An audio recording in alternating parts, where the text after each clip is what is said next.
सभी विद्यार्थियों को नमस्कार। आज के वीडियो में अपन शुरू कर रहे हैं कक्षा 10 सामाजिक विज्ञान का सेकंड लेसन। अब सेकंड लेसन अपन शुरू करें तो सबसे पहले जैसे अपन चर्चा करते आए बोर्ड एग्जाम के दृष्टिकोण से ये वाला लेसन आएगा आपके कितने नंबर का, 5 नंबर का। अब 5 नंबर के लेसन में 2 प्रश्न बनेंगे आपके बोर्ड एग्जाम में। एक प्रश्न होगा 1 नंबर का, एक प्रश्न होगा 4 नंबर का। टोटल मिलाकर लेसन हो गया कितने नंबर का, 5 नंबर का। तो सबसे पहले तो इसमें अपन वो देखते हैं कि भाई जो अपन ने लास्ट पहले लेसन में अपन ने जो चर्चा की थी ना, कई वंश की चर्चा की थी, उन वंशों के संस्थापक की चर्चा की थी। वैसे ही इतिहास के कुछ वंश इस लेसन में भी आएंगे, कुछ वंश पिछले लेसन में आए थे। एक बार अपन सबकी उनकी चर्चा कर लेते हैं। जैसे एक तरफ तो मैं पार्ट 1 की चर्चा करूं और एक तरफ करेंगे अपन पार्ट 2 की चर्चा करेंगे। आज सेकंड लेसन तो अपना स्टार्ट होने ही जा रहा है। पहला जो लेसन था उसमें कौन कौन से वंश देखे थे अपन ने और उस वंश का संस्थापक कौन था।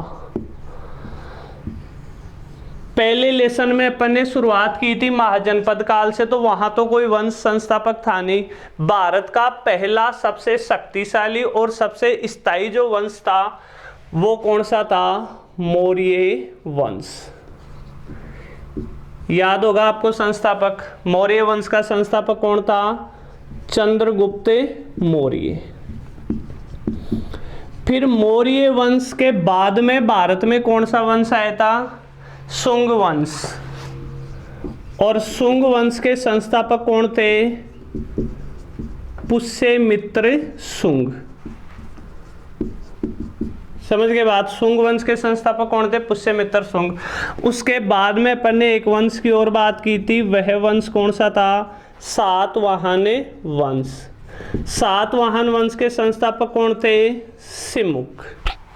और उसके बाद में अपन ने बात की थी कौन से वंश की, गुप्त वंश की। और गुप्त वंश का संस्थापक कौन था, श्रीगुप्त। क्यों, यहां से कोई से वंश का भी 1 नंबर का प्रश्न बन सकता है आपके। उसके बाद में उस लेसन में अपन ने बात की थी वर्धन वंश की। और वर्धन वंश का संस्थापक कौन था, पुष्यभूति। नाम याद रखना, वर्धन वंश का संस्थापक कौन था, पुष्यभूति। और फिर आपको याद हो तो अपन ने भारत के मैप में 3 वंश एक साथ देखे थे, पाल वंश, राष्ट्रकूट वंश और गुर्जर प्रतिहार वंश। पाल वंश, उसके बाद में लिखा था अपन ने कौन सा वंश, राष्ट्रकूट वंश। और उसके बाद में लिखा था कौन सा, गुर्जर प्रतिहार वंश। क्यों, पाल वंश का संस्थापक कौन था, पाल वंश का संस्थापक था कौन है, गोपाल। राष्ट्रकूट वंश का संस्थापक कौन था, दंती दुर्ग। राष्ट्रकूट वंश के संस्थापक का क्या नाम था, दंती दुर्ग। और गुर्जर प्रतिहार वंश का संस्थापक कौन था, नागभट्ट फर्तम। ये पहले लेसन में अपन ने कुछ वंशों की चर्चा की थी और इन वंशों के ये क्या हो गए, संस्थापक हो गए। तो पहले लेसन में भी 1 नंबर का प्रश्न बन रहा था। और सेकंड लेसन में अब अपन देखेंगे किन किन वंशों की अपन चर्चा करेंगे। सबसे पहला जो अपन लेंगे वो लेंगे कौन सा, गुलाम वंश। क्योंकि ये जो अपना सेकंड लेसन है, सेकंड लेसन की शुरुआत देखो संघर्षकालीन भारत कब से, 1206 ईस्वी से लेकर 1757। तो 1206 ईस्वी में भारत में जिस वंश की स्थापना हुई थी उस वंश का क्या नाम था, गुलाम वंश। एक तरफ तो अपन लिखेंगे क्या, वंश, और दूसरी तरफ लिखेंगे उसका संस्थापक। कुछ सिंपल सी बातें तो अपन शुरुआत में याद रखते हैं, फिर डिटेल से अपने को लेसन में देखना ही है। देखो गुलाम वंश का भारत में शासन रहा था कब, प्रारंभ तो कब हुआ था, 1206 ईस्वी में। और कब तक इनका शासन रहा था, 1290 ईस्वी तक। और उस गुलाम वंश के संस्थापक कौन थे, कुतुबुद्दीन ऐबक। क्या नाम था संस्थापक का, कुतुबुद्दीन ऐबक। ये तो पहला, सबसे पहले तो अपन गुलाम वंश की चर्चा करेंगे इस लेसन में। गुलाम वंश के बाद में आएगा कौन सा वंश? खिलजी वंश। खिलजी वंश रहेगा 1290 से लेकर कब तक? 1320 ईस्वी तक। और खिलजी वंश का संस्थापक कौन था? जलालुद्दीन फिरोज खिलजी। फिरोज याद रहे तो रहे, वरना कोई दिक्कत नहीं है, जलालुद्दीन खिलजी भी आप इसमें लिख सकते हो। ये कौन था? खिलजी वंश का संस्थापक। खिलजी वंश ने शासन किया 1320 ईस्वी तक। इसके बाद में अपन पढ़ेंगे कौन सा वंश? तुगलक वंश। और तुगलक वंश होगा कब से कब तक? 1320 से 1414 ईस्वी तक। तुगलक वंश के संस्थापक होंगे कौन?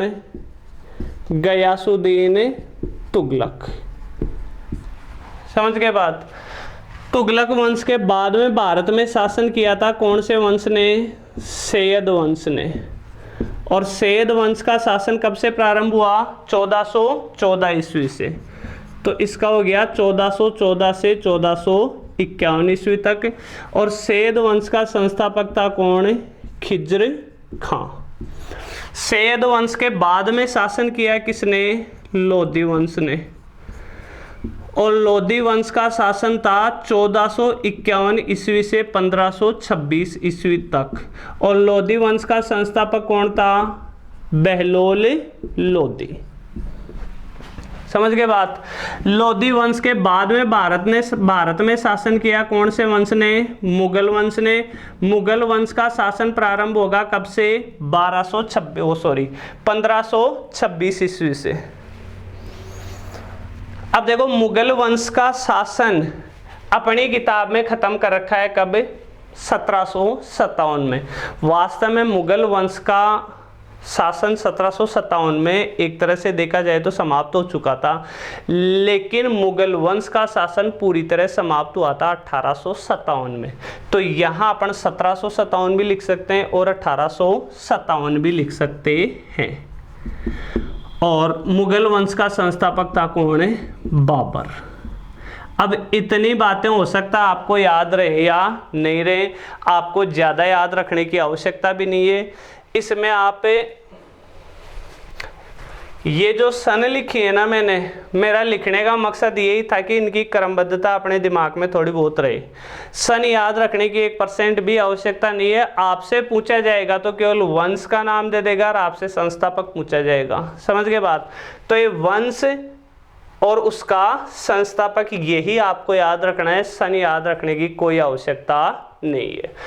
तो देखो, एक तो ये डायग्राम आपको अच्छे से याद करना है और उसके बाद में अब अपने लेसन की शुरुआत होगी पार्ट 2 की, जिसमें अपन इन वंशों का अध्ययन करेंगे।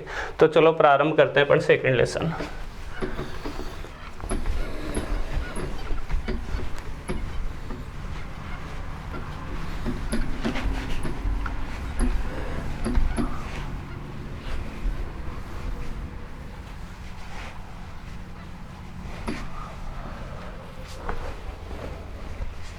अब जैसे लेसन की शुरुआत में दे रखा है संघर्षकालीन भारत। पहले भी मैंने चर्चा की थी आपके साथ कि ये वाला लेसन अपन प्रारंभ करेंगे गुलाम वंश से, मतलब 1206 ईस्वी से। लेकिन अपनी पुस्तक में 1206 ईस्वी से पहले का इतिहास भी थोड़ा बहुत दे रखा है। वो क्या दे रखा है अपनी पुस्तक के अकॉर्डिंग ही अपन चर्चा करेंगे, उससे ज़्यादा चर्चा अपन नहीं करेंगे। तो अब समझने की कोशिश करना आप। जैसे ये अपना भारत है, अब इस भारत में इधर कौन सा सागर है? अरब सागर। अरब सागर की तरफ से जो आक्रमण होंगे ना, मुस्लिम जाति ने आक्रमण किए थे, तो इन आक्रमणों को कहेंगे अपन मुस्लिम आक्रमण। और अरब सागर की तरफ से आक्रमण हुए थे, इस कारण इन्हें कहेंगे अपन क्या? अरबी आक्रमण। समझ गए बात? तो भारत में सबसे पहला मुस्लिम आक्रमण या सबसे पहला अरबी आक्रमण जो हुआ था, वो हुआ था कहाँ पे? मुंबई में एक जगह पड़ती है, उस जगह का नाम क्या है? ठाणे। भारत में पहला मुस्लिम या अरबी आक्रमण मुंबई के ठाणे में हुआ था और यह आक्रमण हुआ था कब? 636 ईस्वी में। और आक्रमण करने वाला जो मुस्लिम शासक था उस शासक का क्या नाम था? अमर खलीफा। क्या नाम था? अमर खलीफा। अमर खलीफा ने 636 ईस्वी में ठाणे पर आक्रमण किया लेकिन उसे सफलता नहीं मिली। समझ गए बात? लेकिन फिर भी अपने दिमाग में रहना चाहिए कि पहला मुस्लिम आक्रमण कब हुआ, कहाँ हुआ था और किस मुस्लिम ने वह आक्रमण किया था। अब उसके बाद क्या होता है कि देखो, अब तो यहाँ कौन सा देश है? पाकिस्तान। क्यों? पहले भारत और पाकिस्तान 1947 से पहले एक ही हुआ करते थे। अपन ये कह सकते हैं कि पाकिस्तान का जन्म किस में से हुआ है? भारत में से हुआ है। तभी तो कहते हैं ना कि भारत तो पाकिस्तान का क्या है? पिताजी है। यहां एक प्रांत था, उस प्रांत का नाम क्या था? सिंध प्रांत नाम था उसका। अब होता है क्या है, एक मुस्लिम या अरबी आक्रमणकारी था जिसका नाम था मोहम्मद बिन कासिम। मोहम्मद बिन कासिम 712 ईस्वी में आक्रमण करता है कौन से प्रांत पर? इस सिंध प्रांत पर। यही आक्रमण की चर्चा कर रहे हैं, पर मुस्लिम आक्रमण या अरबी आक्रमण। सिंध पर आक्रमण हुआ कब? 712 ईस्वी में। उस समय सिंध का शासक कौन था? सिंध के राजा का नाम तो था दाहिर, और जो आक्रमण करने वाला मुस्लिम आक्रमणकारी था उसका नाम था क्या? मोहम्मद बिन कासिम। समझ गए बात? मोहम्मद बिन कासिम ने सिंध पर आक्रमण किया, राजा दाहिर को पराजित किया, और दाहिर को पराजित करने के बाद देखो, एक चचनामा, एक ग्रंथ है इतिहास का, उस चचनामा ग्रंथ में यह भी लिखा हुआ मिलता है कि दाहिर की मृत्यु के बाद दाहिर की पत्नी थी जो रानी थी, उस रानी का नाम भी क्या था? रानी बाई नाम था उसका। इस रानी बाई ने दाहिर की मृत्यु के बाद भी युद्ध किया था किसके साथ?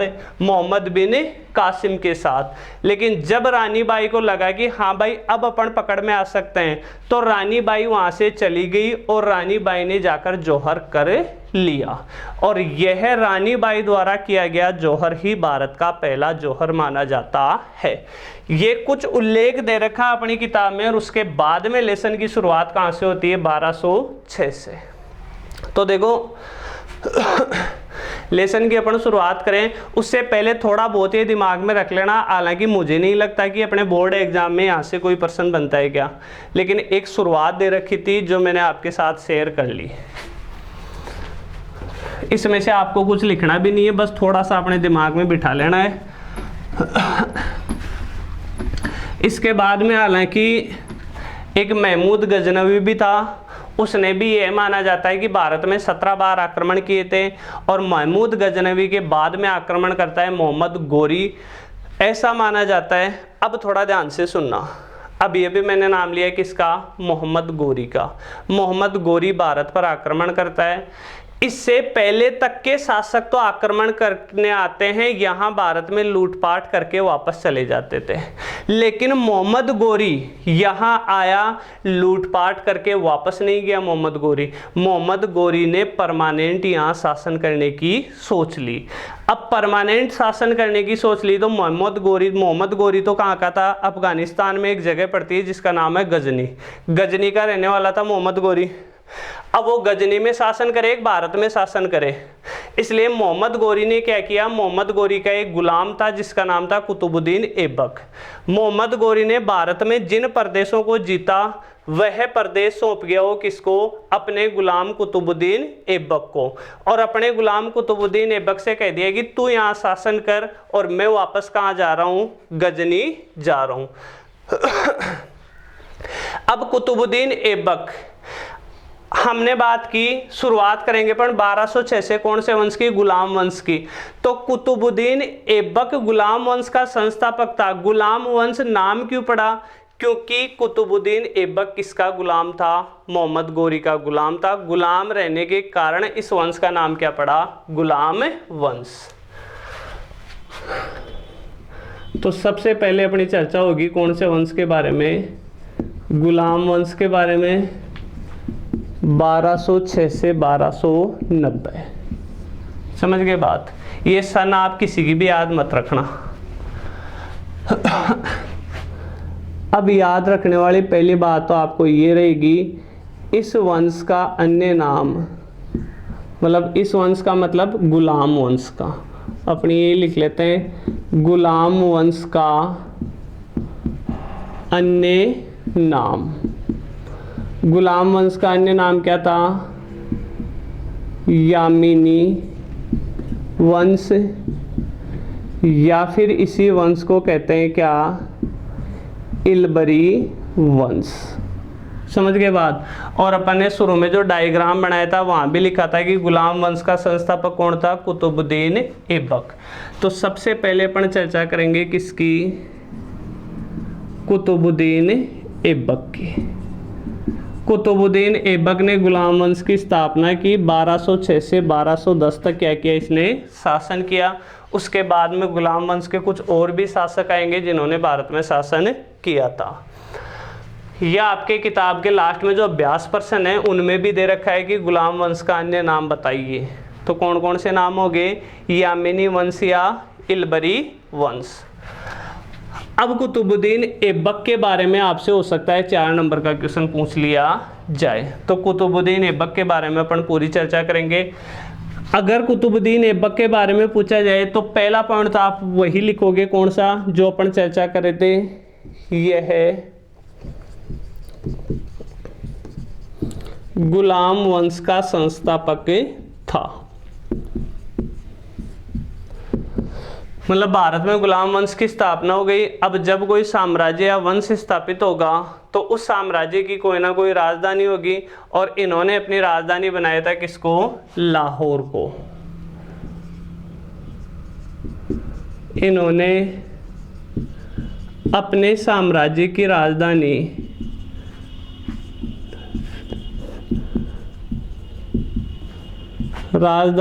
किसे बनाया? लाहौर को बनाया।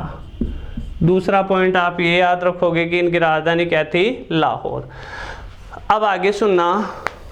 ऐसा माना जाता है कि कुतुबुद्दीन ऐबक काफ़ी दानवीर था। गरीबों में वो दान दिया करता था और लाखों रुपए दान में दे देता था। लाखों रुपए दान में देने के कारण इसे लाख बख्श कहा जाता है। तीसरा पॉइंट लिखोगे, इसे लाख बख्श कहा जाता है। समझ गए बात। कारण लिखने की आवश्यकता नहीं है, लिखो तो आगे लिख देना, वरना इतना कोई जरूरी नहीं है। क्यों कहा जाता है लाख बख्श? क्योंकि ऐसा माना जाता है कि यह बहुत दानवीर था और लाखों रुपए दान में बांटता था। चौथा थोड़ा बड़ा पॉइंट है, एक बार में लिख देता हूं। कुतुबुद्दीन ऐबक ने अपने गुरु, कुतुबुद्दीन ऐबक के गुरु का भी नाम क्या था? कुतुबुद्दीन बख्तियार काकी।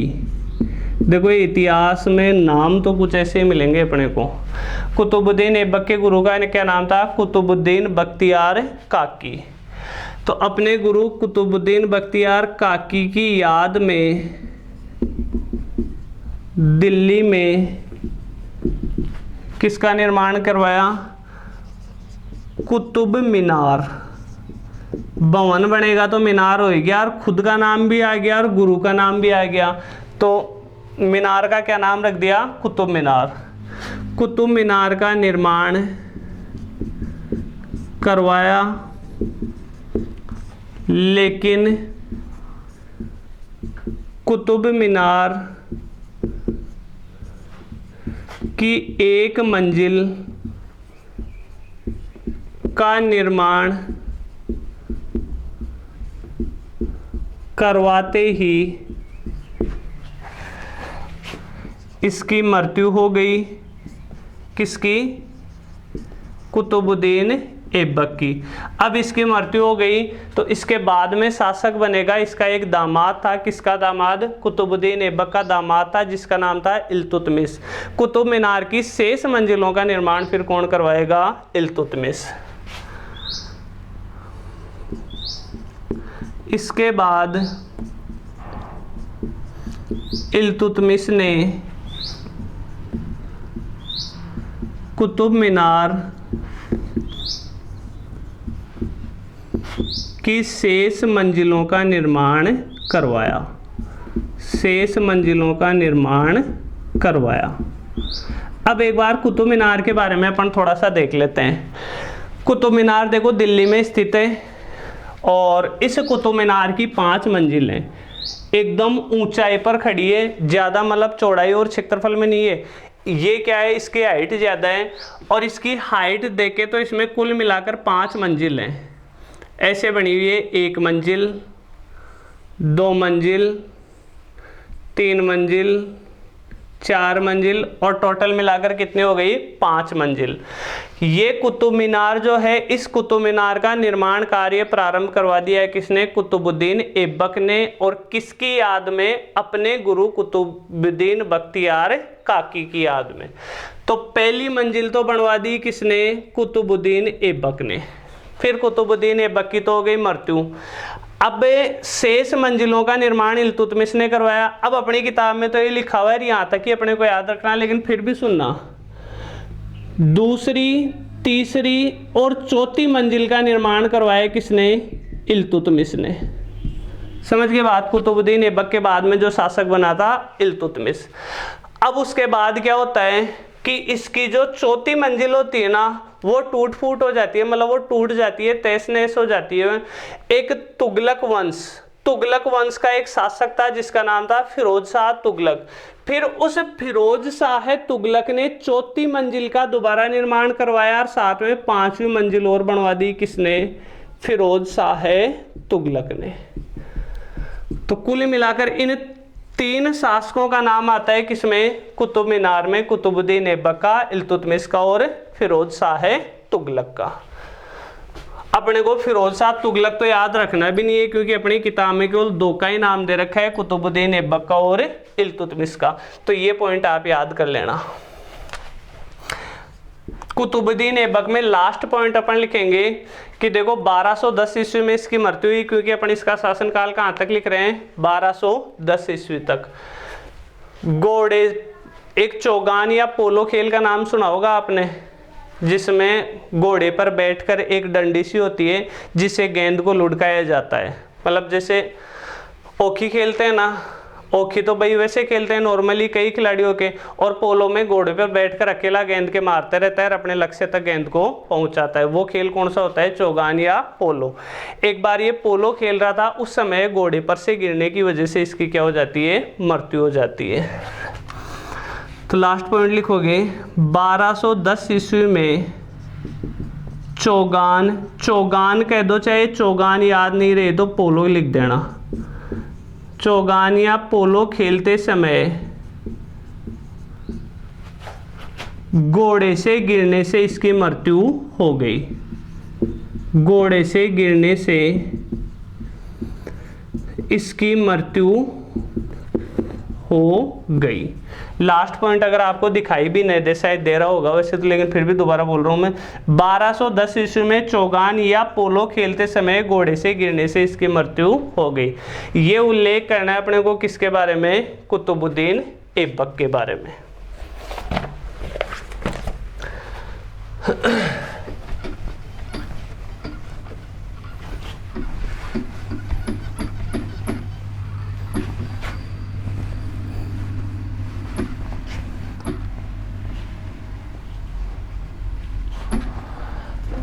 अब देखना, गुलाम वंश का पहला शासक पढ़ा अपन ने क्या, अब शॉर्ट में लिखूंगा मैं, कुतुबुद्दीन ऐबक। कंप्लीट। कुतुबुद्दीन ऐबक के बाद में शासक बनता है कौन, इल्तुतमिश। इल्तुतमिश शासक रहेगा 1211 से लेकर 1236 ईस्वी तक। इल्तुतमिश का भी हालांकि इतिहास में काफ़ी अच्छा योगदान माना जाता है। इसका प्रमुख योगदान मैं आपको बताऊं तो, एक तो जो अपने इस्लाम धर्म में मदरसे चलते हैं जहाँ इस्लाम धर्म की शिक्षा दी जाती है, उन मदरसों को चलाने की शुरुआत किसने की थी, इस इल्तुतमिश ने ही की थी। इसके अलावा इसने सिक्के चलाए थे, 2 सिक्के चलाए थे। एक का नाम था क्या, टंका, और दूसरे का नाम था जीतल। टंका तो होता था चांदी का सिक्का, जीतल होता था तांबे का सिक्का। इसके अलावा इसने 40 गुलामों का एक संगठन बनाया जिसका नाम था तुर्कान ए चहलगामी। तो ये कुछ इसके सुधार थे किसके, इल्तुतमिश के। लेकिन अपने एग्जाम में इनमें से कोई क्वेश्चन आने की संभावना नहीं है, तो इसको छोड़ देना आप। तीसरा है रजिया। ये अपने को देखना है, इसका अपन उल्लेख करेंगे। क्यों? देखो, जब इल्तुतमिश जीवित था, इल्तुतमिश ने अपने जीवित अवस्था में ही अपनी पुत्री रजिया सुल्ताना को अपना उत्तराधिकारी घोषित कर दिया था। कहने का मतलब ये था, इल्तुतमिश ने अपने जीवन काल में ये कह दिया था कि मेरे मरने के बाद मेरी गद्दी का असली स्वामी या मेरा उत्तराधिकारी या अगला इस देश का शासक कौन होगा, रजिया सुल्ताना होगी। अब उस समय देखो, जो दरबार में जो सरदार हुआ करते थे उनको ये बात बिल्कुल पसंद नहीं आई कि एक महिला होकर अपने पे शासन करे। आज तो अपन देखते हैं विदेशों में, अपने देश में कई जगह महिलाएं शासन कर रही हैं, लेकिन उस समय के लोगों को ये बर्दाश्त नहीं हो रहा था कि एक महिला भी शासन करे। तो इसको कई कठिनाइयों का सामना करना पड़ेगा। इसमें देखो, आपको पॉइंट टू पॉइंट चर्चा करनी है।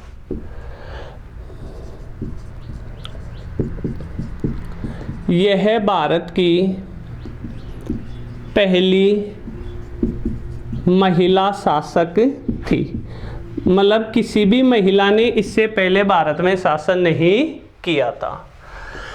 अब इसने शासक बनते ही, राजा बनते ही रजिया सुल्ताना ने क्या किया भाई, पहले, अब हालांकि पर्दा प्रथा या घूंघट प्रथा तो आज भी है, लेकिन पहले की तुलना में आज घूंघट प्रथा में काफ़ी कमी आई है। और हो सकता है क्या, कन्फर्म ये मान लो कि आने वाले समय में पर्दा प्रथा बिल्कुल क्या हो जाएगी, बंद हो जाएगी।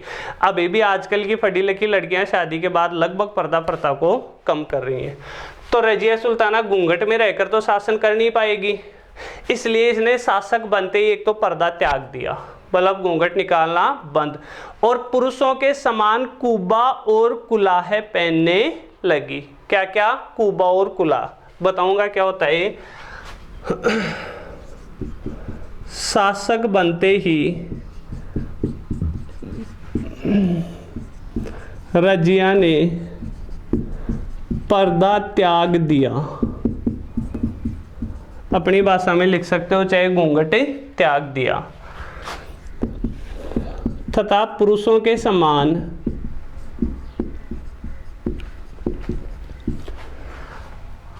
कुबा व कुलाह पहनने लगी।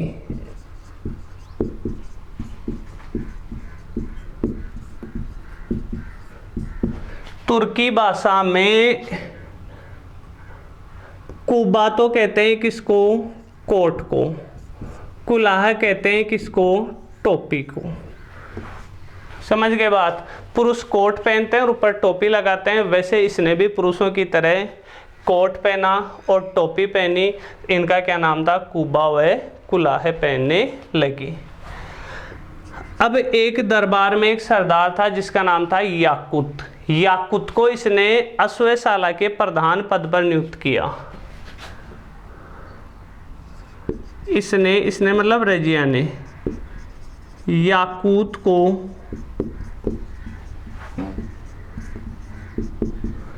अश्वशाला के प्रधान अमीरे आखूर पद पर नियुक्त किया। समझ गए बात? अब समझना इसका मतलब, एक सरदार था इसके दरबार में, उस सरदार का नाम था याकूत। अश्वशाला कहते हैं घुड़शाला को, जहाँ घोड़े रखे जाते हैं ना, उस शाला को कहते हैं क्या, अश्वशाला। और अश्वशाला के प्रधान को कहा जाता था क्या, अमीरे आखुर। अपने दूसरे लेसन के जो अभ्यास प्रश्न दे रखे हैं उनमें ये 1 नंबर का प्रश्न दे रखा है कि रजिया सुल्तान ने याकूत को किस पद पर नियुक्त किया। अब आपको अगर ये वाला पद याद ना रहे तो आप सिंपल ये भी लिख सकते हो, अश्वशाला के प्रधान पद पर। अगर याद रह जाए तो कोष्टक में लिख लेना अमीरे आखूर। अमीरे आखूर का मतलब क्या होता है, अश्वशाला का प्रधान। यह आपको रजिया सुल्ताना में याद रखना है। उसके बाद क्या होता है, एक अल्तूनिया नाम का एक सरदार था, उसके साथ रजिया ने शादी कर ली और कुछ दिनों बाद में धोखे से उस दरबार के सरदारों ने ही रजिया की हत्या कर दी और रजिया ने जिसके साथ शादी की थी मतलब अल्तूनिया की भी हत्या कर दी। अब इसके बाद के जो शासक हुए थे किसमें, गुलाम वंश के, वो शासक इतने ज्यादा कमजोर थे कि धीरे धीरे दरबार में राजा का प्रभाव तो समाप्त होने लगा। दरबार में जो दरबारी हुआ करते थे जिन्हें उस समय अमीर कहा जाता था, उनका प्रभाव बढ़ने लगा। तो आगे वाले शासक एकदम कमजोर शासक थे जिनकी अपनी किताब में भी कोई चर्चा नहीं दे रखी, इतिहास में भी उनका कोई महत्वपूर्ण योगदान नहीं रहा। आगे जाकर एक बहुत प्रसिद्ध राजा बना था जिसका नाम था बलबन, जिसने 1265 से लेकर 1287 तक शासन किया था। इस बलबन की अपन चर्चा करेंगे 1287 तक। बलबन के बाद केकुबाद बना और उसके बाद क्यूमर्स बना। कब तक, 1290 तक। और 1290 में गुलाम वंश समाप्त। और 1290 के बाद मतलब गुलाम वंश के बाद आपको याद हो तो कौन सा वंश आएगा, खिलजी वंश। देखो इतिहास में मुझे पता है याद करने में काफी जोर आएगा। अब आपको बलबन की देखो अपन पूरा चर्चा करेंगे। गुलाम वंश में आपको याद क्या क्या रखना है, ना तो आपको ये सन याद रखनी, बिल्कुल भी याद मत करना, ज्यादा सन के चक्कर में पढ़ोगे तो और जो मेन क्वेश्चन है वो और भूल जाओगे। किसने कब तक शासन किया किसी का याद नहीं रखना। इल्तुतमिश के बारे में कुछ भी याद नहीं रखना। कुतुबुद्दीन ऐबक के बारे में अपन ने जो 5 पॉइंट लिखे थे वो 5 पॉइंट आपको याद रखने हैं। रजिया सुल्ताना के बारे में अपन ने 3 पॉइंट लिखे हैं, तीनों पॉइंट याद रखने हैं। और बलबन के बारे में आपको 4 पॉइंट लिखवाऊंगा, वो आपको याद रखने हैं। उसके बाद गुलाम वंश समाप्त और फिर अपन चर्चा करेंगे कौन से वंश की, खिलजी वंश की। तो अब बलबन की चर्चा कर लेते हैं अपन।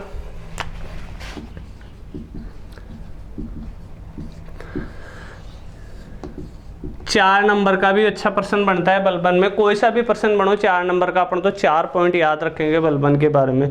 इतना सा दिमाग में रखना आप कि बलबन से पहले इतने कमजोर शासक हुए थे कि राजा का धीरे धीरे प्रभाव ही समाप्त हो गया था। दरबार में राजा बहुत निम्न स्तर से देखे जाने लग गया कि यार राजा का पद कोई पद नहीं होता।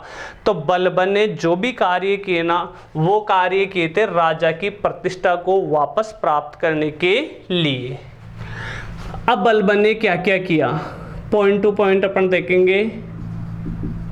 बलबन ने राजत्व का सिद्धांत लागू किया।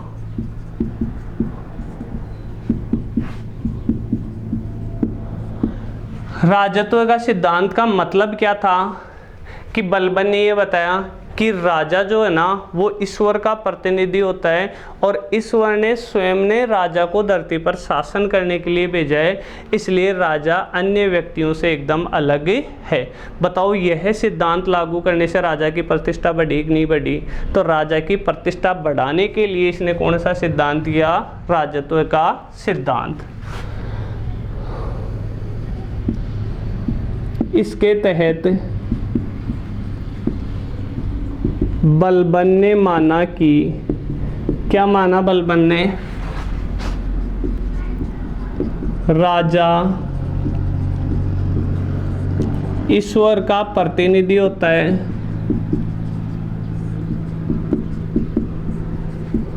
तथा ईश्वर ने ही राजा को धरती पर शासन करने के लिए भेजा है।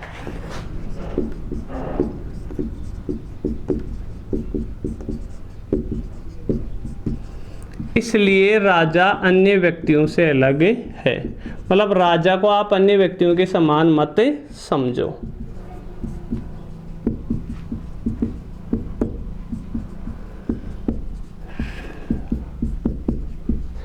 एक तो राजा की प्रतिष्ठा बढ़ाने के लिए इसने दे दिया कौन सा सिद्धांत है, राजत्व का सिद्धांत। दूसरा समझना, बलबन ने दरबार में सिजदा व पाबोस की नीति लागू की। अब सिजदा, देखो सिजदा का मतलब तो क्या हो गया, सिर झुकाकर दरबार में प्रवेश करना। पाबोस का मतलब क्या हो गया, राजा के पैरों को चूमना।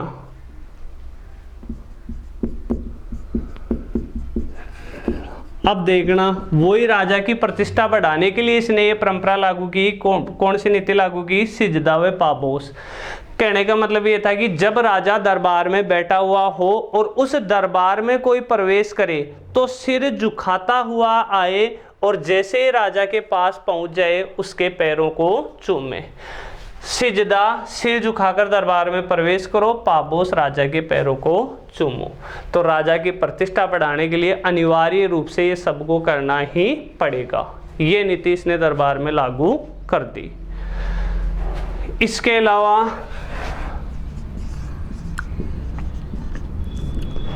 बलबन ने लोहे व रक्त की नीति लागू की।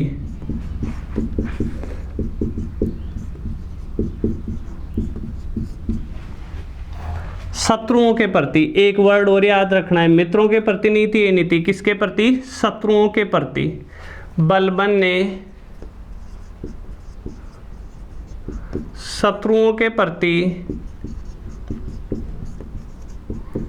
लोहे व रक्त की नीति लागू की, जिसके तहत, अब देखो बलबन की लोहे व रक्त की नीति क्या थी, अगर कोई पुरुष शत्रु होता तो उसको तो मृत्युदंड दिया जाता, मतलब मार देता, और अगर कोई महिला या बच्चा इसके साथ दुश्मनी कर लेता तो उसको गुलाम बना लेता। तो लोहे व रक्त की नीति के तहत पुरुषों को मृत्युदंड दिया जाता था और महिलाओं व बच्चों को गुलाम बनाया जाता था, जिसके तहत पुरुषों को मृत्युदंड दिया जाता था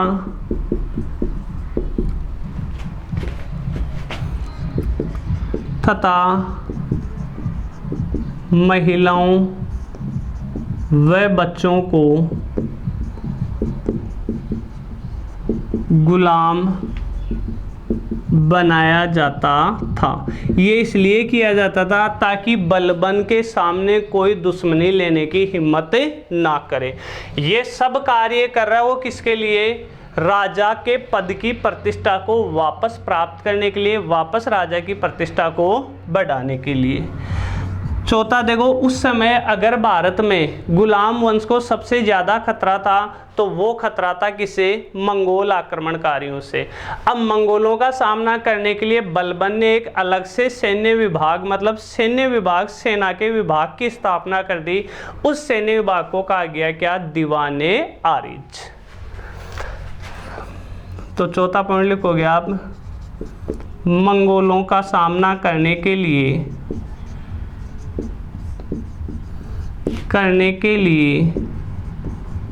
बलबन ने एक सैन्य विभाग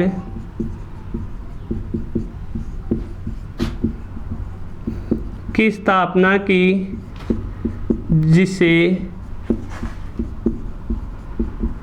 दीवाने आरिज कहते हैं। उस सैन्य विभाग को क्या कहते हैं, दीवाने आरिज कहते हैं। अगर बलबन के बारे में आपसे पूछा जाए कोई सा भी प्रश्न, तो बलबन के बारे में आप ये 4 पॉइंट लिखोगे। समझ गए बात। इसके अलावा हर एक पॉइंट में एक एक नंबर का आपसे प्रश्न बनता है। बलबन के राजत्व का सिद्धांत बताइए, 1 नंबर का प्रश्न बनेगा, आपको ये 1 पॉइंट लिखना है। बलबन ने सिजदा और पाबोस की नीति क्या है? ये 1 नंबर का क्वेश्चन बनेगा, तो आप बताओगे बलबन ने सिजदा और पाबोस की नीति अपनाई। सिजदा और पाबोस का अर्थ बता देना। लोहे व रक्त की नीति क्या है, ये आपको बताना है। तो शत्रुओं के प्रति लोहे व रक्त की नीति। यहाँ से क्वेश्चन जो आपके अभ्यास प्रश्न में भी ये प्रश्न दे रखा है, दीवाने आरिज क्या है?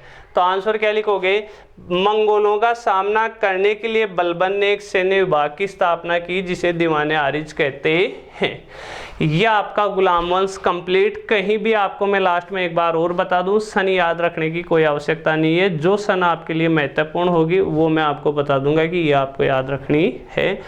आज के लेसन में अपन यहीं तक। अगले वीडियो में अपन खिलजी वंश से शुरू करेंगे, क्योंकि गुलाम वंश के बाद में भारत में कौन सा वंश आया था? खिलजी वंश आया था, जो 1290 से लेकर 1320 तक। नेक्स्ट वीडियो में फिर अपनी मुलाकात होगी। तब तक के लिए धन्यवाद। जय हिंद, जय भारत।